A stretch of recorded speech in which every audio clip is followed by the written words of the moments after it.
Hi, I'm Elaine Lem for About.com, and today I'm going to tell you about British food. I know that British food has had some bad press now and again, but let me tell you that's not how it is here with our food. British food is actually steeped in millennia of history, heritage and tradition. Most of this is born out of the vast landscape that we have here, from mountains to moors, pasture lands, and of course we are an island, from the coastline too. But of course we are best known for our national dishes. Who hasn't enjoyed a plate of fish and chips? And then there's the Sunday roast beef and Yorkshire puddings, loved throughout the country.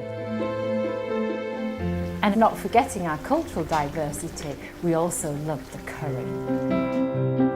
Our climate, of course, has a strong influence on our foods, which then tends to make them quite warm and rich and nourishing. I'm thinking about stews, casseroles, and British pies and pasties. And of course, what better way to start the day than with a full English breakfast? Then there's the backbone of British food, the Great British Pudding. Yes, Spotted Dick raises a smile, but who can't resist a dish full of sticky toffee pudding? And then woven throughout this, of course, are the great traditions that we have here. There's the British cup of tea and the serving of afternoon tea, cakes and scones and sandwiches.